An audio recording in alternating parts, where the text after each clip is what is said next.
What is visual elements of graphic design? Is it important? Well, pwede namang gumawa ng design kahit wala nito, di ba? Well, stay tuned dahil lahat ng yan, dito ko lang sasagutin.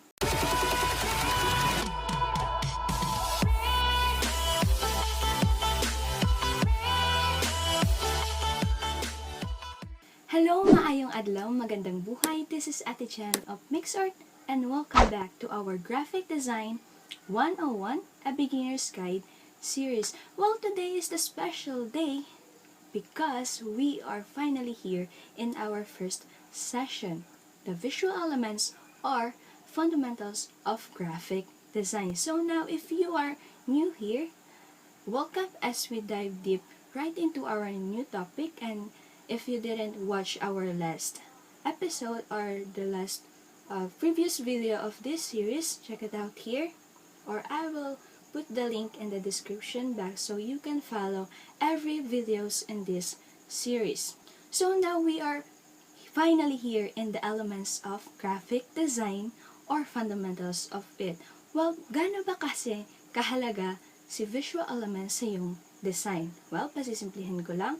It's like what we have when we cook. If you didn't have an ingredients or what we call raw materials, you couldn't have dishes that you want. So, paano ka kasi makakaluto kung wala ka namang lulutuin? So, it's like what we have in graphic design. We have the design elements or the fundamentals of graphic design. So, let me explain this to you, that visual elements of graphic design, ito yung pangunahin or the basic building blocks of or unit of every visual designs, or what we call, it is the most fundamental base ingredients from which all designs that are made. Visual elements of graphic design ay may 7 elemento. Well, it's not a bad elements. These 7 visual elements of graphic design are the line, color, value, shape, texture, space, and lastly, the form. So, hindi ko na patatagalin pa. Let us know our first visual elements, which is the line. So, the line is basically the first, as we can see, the first element. Kasi ito yung pangunahin talaga. Kasi dito lahat naman nagsisimula. Yung mga graphic designers, even illustrators, they know how to draw using the line. Because how you can draw a character, it is first when we have we use a line. So, it called line art that they call. So, line are strokes connecting 2 points from the other side to the other side, and the most basic element of visual design. Well, by simply connecting different lines, we can create a shapes or even patterns out of that single element lamang. So that's why it became the most basic element of every design. You can say, or sasabihin mo, madali lang. Simple lang naman yung line, di ba?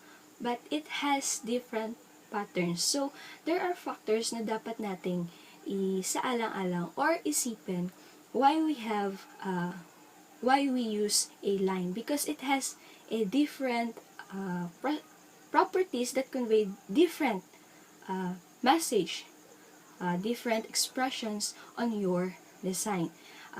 Line can either be thin or thick, it can be straight or curved, or even continuous or patterned line. Well, now, lines have uniform, not uniform sa damit na, uniform with line.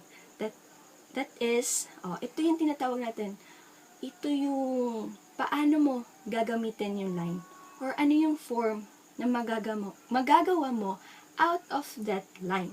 Well, we have two uniform line width. We have the geometric and the organic. Now, I will show you an example. I will give you an example how I use a line, or I will show you how line works in your design. As you can see, this line represents as a direction tulad sa mga infographics or simple posters, even flyers, or even magazines like brochures then. It is called the geometric. So, I will show you how, where can we see that line. I will show you my previous, example nila natin is my previous designs. So, as you can see, I will show you this. Here, I have a design that I made. It is a certificate from our special guest or speaker. So, the line that I use, it shows as emphasis that to the person na bibigyan ng certificate. And here is another one. This is an invitation. And the line here uses as a guide. So, as you can see, it divides the sequence of the program because it's an invitation.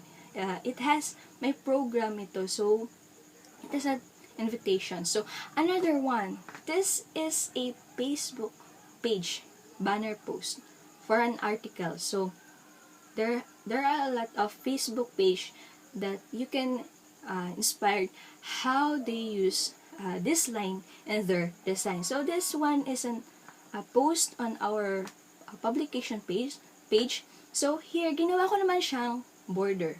So, kahit sa Word lang, as a beginner, pwede ka mag-practice sa Word how you can use that line. Merong mga borders doon ka makakita how they use the line. So, border. So, the last is, I have this one. This product poster, I use line as a guide or a direction kung anong flavor yung nasa photo. As you can see, ginawa ko siyang guide.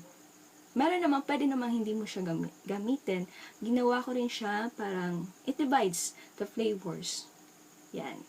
So, now, we are in our second uniform line width. Ito naman yung lines na hindi define yung sukat or it's like sulat kamay. So, it called free form of line. So, geometric and organic has a bigger difference. So, syempre, may example pa rin tayo dyan. This one, I will show you. This Facebook post again. I made an organic line to emphasize the celebration. So, here, as you can see, I use a line as emphasis. And another one. If you didn't watch the previous video, here on my thumbnail, my previous speed art video, the VEXEL line art. As you can see, I use a line, but it is a organic line. So, if you didn't watch it, check it out how I use a line there or how I made self-portrait VEXEL art with using lines. So, check it out. I will put the link here or the link in the description. So, that is the free form of line. So, now, line can use in different ways sa design. So, kahit isa lang yung ginamit mo, isang element lang yung ginamit mo sa design, pwede. Out of that single element, you can work with it.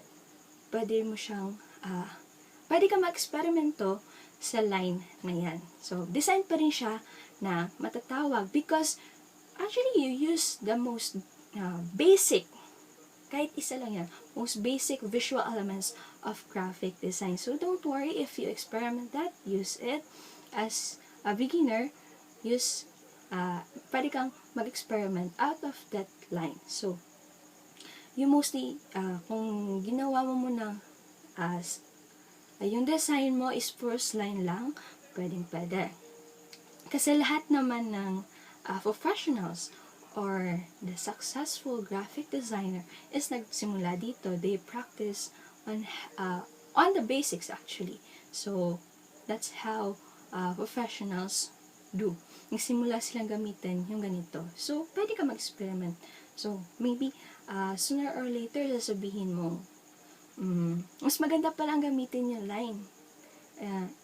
actually it looks simpler sa design mo or presentable, mas madaling maintindihan ng client or nung makakakita sa design mo.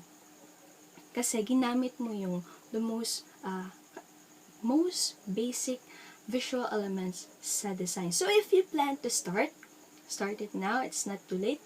Kung gusto mo simulan, just do a simple design that shows how you use the line or on what part you use the line. Kung meron ka namang nasimulan, well, this is a good news. Just mention me or tag me on your story with a photograph of your work. So, I will put here my social media account or in the description so you can tag me in there. So, now, we are in our next visual element and graphic design. Well, ano ito? Well, it is the color. But, before all of that, if you learn in this video about our first visual elements in graphic design, just leave a comment there dahil lahat ng katanungan nyo, sasagutin ko rin or makakasama nyo rin ako sa comment section. So, subscribe to follow this series so you didn't miss out. You follow all the videos in this series. So, see you on our next topic. Have a good day. Stay safe. Stay at home. Mabuhay.